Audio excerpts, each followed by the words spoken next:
Atacamos agora o abuso mais criminoso que se pode trazer das ciências mágicas. É a magia, ou antes, a feitiçaria envenenadora. Aqui, devem compreender que escrevemos não para ensinar, mas para prevenir. Se a justiça humana, usando de rigor contra os adeptos, só tivesse atingido os necromantes e feiticeiros envenenadores, é certo, como já o fizemos notar, que os seus rigores teriam sido justos e que as mais severas intimidações nunca podiam ser excessivas contra semelhantes celerados. Todavia, não se deve crer que o poder de vida e morte que pertence secretamente ao mago sempre tenha sido exercido para satisfazer alguma covarde vingança, ou uma estupidez mais covarde ainda na Idade Média. Como no mundo antigo, as associações mágicas muitas vezes fulminaram ou fizeram perecer lentamente os reveladores ou profanadores de mistérios. E quando o punhal mágico devia abster-se de ferir, quando a efusão de sangue era para temer, a água tofana, os ramalhetes aromáticos, as túnicas de Nessus e outros instrumentos de morte mais desconhecidos e mais estranhos, serviam para executar, cedo ou tarde, a terrível sentença dos francos juízes. Dissemos que existe na magia um grande e indivisível arcano, que nunca é comunicado entre os adeptos e que principalmente é preciso impedir que os profanos adivinhem. Qualquer que outrora revelasse ou fizesse, por imprudentes revelações, os outros acharem a chave deste arcano supremo, era imediatamente condenado à morte, e muitas vezes forçado a ser o próprio executor da sentença. O famoso jantar profético célebre de Cazotte, escrito por La Harpe, ainda não foi entendido, e La Harpe, contando, cedeu ao desejo tão natural de deixar admirados os seus leitores, amplificando os detalhes. Todos os homens presentes a esse jantar, à exceção de La Harpe, eram iniciados e reveladores, ou ao menos profanadores dos mistérios.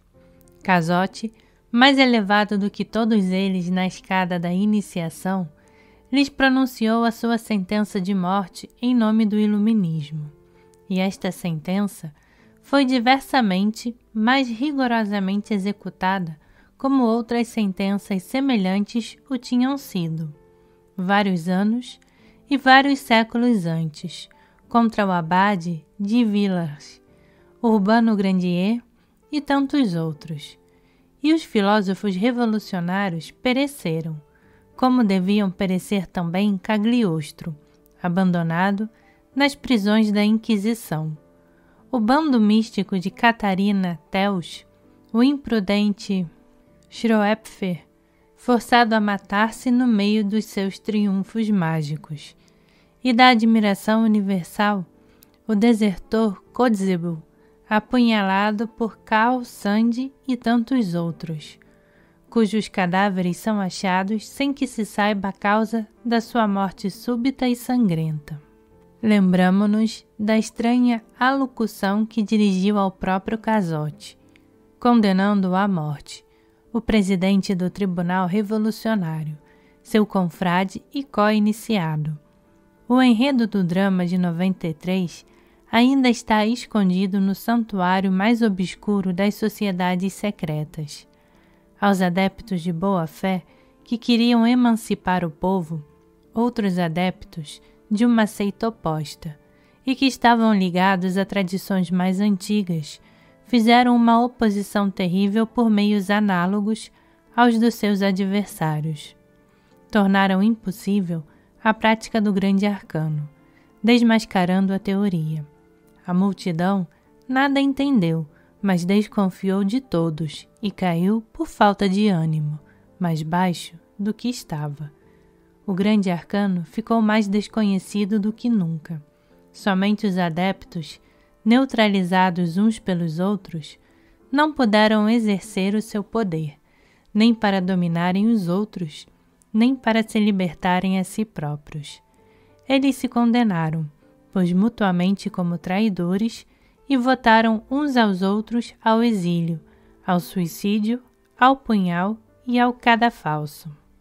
Perguntar-me-ão, talvez, se perigos tão horríveis ameaçam ainda nos nossos dias, quer o intruso do santuário, quer os reveladores do arcano. Para que hei de responder à incredulidade dos curiosos? Se me exponho a uma morte violenta para os instruir, certamente não me salvarão. Se tiverem medo para si mesmos, que se abstenham de investigações imprudentes. Eis tudo o que lhes posso dizer. Voltemos à magia envenenadora. Alexandre Dumas, no seu romance de Monte Cristo, revelou alguma das práticas desta ciência funesta. Não repetiremos, depois dele, as tristes teorias do crime, como se envenenam as plantas, como os animais alimentados com plantas envenenadas adquirem uma carne doentia, e pode, quando servem por sua vez de alimento aos homens, lhes causar a morte, sem que o veneno deixe o sinal. Não diremos como, por unções venenosas se envenenam as paredes das casas e o ar respirável por fumigações, que exigem do operador o uso da máscara de vidro de Santa Cruz. Deixaremos à antiga Canídia os seus abomináveis mistérios, e não procuraremos até que ponto os ritos infernais de Sagana aperfeiçoaram a arte de Locusta. Seja-nos suficiente dizer que estes malfeitores, da pior espécie, destilavam junto o vírus das doenças contagiosas, o veneno dos répteis e o suco nocivo das plantas, que tiravam do cogumelo o seu humor viscoso e narcótico, do datura stramonium seus princípios asfixiantes, do pessegueiro e do loureiro amêndoa o veneno de que só uma gota na língua ou no ouvido, como um raio, faz cair e mata o ser vivo mais bem constituído e mais forte. Faziam ferver o suco branco do timalo, o leite em que tinham afogado víboras e áspides. Colhiam com cuidado e traziam das suas viagens ou faziam vir, por altos preços, a seiva de uma árvore venenosa das Antilhas e os frutos de Java, o suco da mandioca e de outros venenos. Pulverizavam o sílex, misturavam com cinzas impuras a baba seca dos répteis. Compunham filtros horrendos com os vírus dos jumentos enraivecidos e as secreções das cadelas com cio. O sangue humano se misturava com drogas infames, e disso compunham um óleo que matava só pelo mau cheiro. Isto lembra a torta borbônica de Panurgo. Até escreviam receitas de envenenamentos, disfarçando-as sob os termos técnicos da alquimia. E em mais de um velho livro considerado hermético, o segredo do pó de projeção não é outro senão o pó de sucessão. No grande Grimório, ainda se acha uma dessas receitas menos disfarçadas do que as outras, mas somente intitulada Meio de Fazer Ouro. É uma horrível decoção de verdete, vitriolo, arsênico e serragem de madeira, que deve, para ser boa, consumir imediatamente um ramo que nela for molhado e roer rapidamente um prego. João Batista Porta, na sua magia natural, dá uma receita de veneno dos Borgias, mas, como se pensa, ele zomba do público e não divulga a verdade, muito perigosa em tal matéria. Podemos, pois, dar aqui a receita de Porta, somente para satisfazer a curiosidade dos nossos leitores. O sapo por si mesmo não é venenoso, mas é uma esponja de venenos. É o cogumelo do reino animal. Tomai, pois, um grande sapo de esporta, e prendei-o numa garrafa com víboras e áspides. Dai-lhes para alimento durante vários dias cogumelos venenosos, a digital, a cicuta. Depois, irritai-os, batendo-lhes, queimando-os e atormentando-os de todas as maneiras, até que morram de raiva e de fome. Salpicai-os então de escuma de cristal pulverizado e esfórbio. Depois, poloeis numa redoma bem fechada e farei secar lentamente toda a umidade pelo fogo. Em seguida, deixareis esfriar e separeis a cinza dos cadáveres do pó incombustível que tiver ficado no fundo da redoma.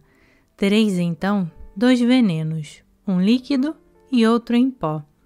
O líquido será tão eficaz como a água tofana. O pó fará dessecar ou envelhecer em alguns dias.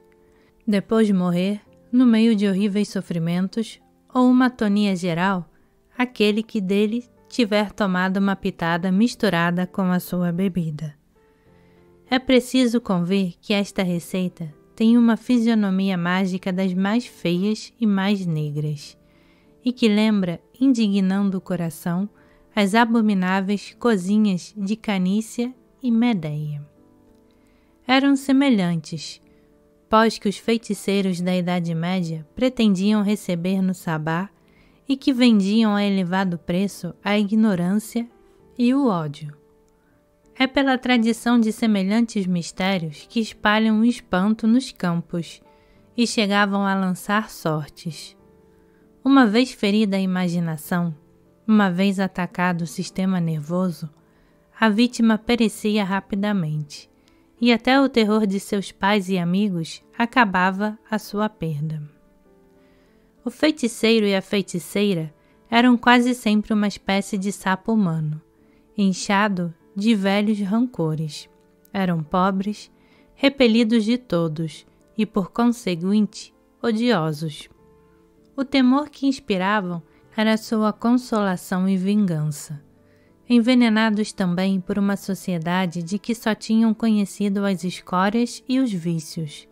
Envenenavam, por sua vez, os que eram tão fracos para os temer e vingavam-se na beleza e na juventude a sua velhice maldita e sua imperdoável fealdade. Só a operação destas mais obras e a realização destes horrendos mistérios constituíam e confirmavam o que então era chamado o pacto com o mau espírito. É certo que o operador devia pertencer ao mal em corpo e alma, e que merecia justamente a reprovação universal e irrevogável expressa pela alegoria do inferno. Que almas humanas tenham descido a este grau de malvadez e demência, isto deve nos espantar e afligir. Sem dúvida, mas não é preciso uma profundidade para a base da altura das mais sublimes virtudes. E o abismo dos infernos não mostra, por antíntese, a elevação e grandeza infinita do céu? No norte, onde os instintos são mais reprimidos e mais vivazes, na Itália, onde as paixões são mais expansivas e mais ardentes, ainda são temidas as sortes e o mal olhado em Nápoles. Não é desafiada impunemente a chefatura, e até reconhecemos por certos sinais exteriores os seres desgraçadamente dotados desse poder. Para garantir-se contra isso, é preciso trazer consigo chifres, dizem os práticos, e o povo, que toma tudo ao pé da letra, apressa-se em enfeitar-se com pequenos cornos, sem pensar mais no sentido desta alegoria. Os chifres, atribuídos de Júpiter, Amon, Baco e Moisés, são símbolos da força moral ou do entusiasmo, e os magos querem dizer que, para desafiar a chetatura, é preciso dominar por uma grande ousadia, um grande entusiasmo ou um grande pensamento a corrente fatal dos instintos. É assim que quase todas as superstições populares são as interpretações profanas de algum grande axioma ou maravilhoso arcano da sabedoria oculta. Pitágoras, escrevendo os seus admiráveis símbolos, não legou aos sábios uma filosofia perfeita, e ao vulgo uma nova série de vãs observâncias e práticas ridículas.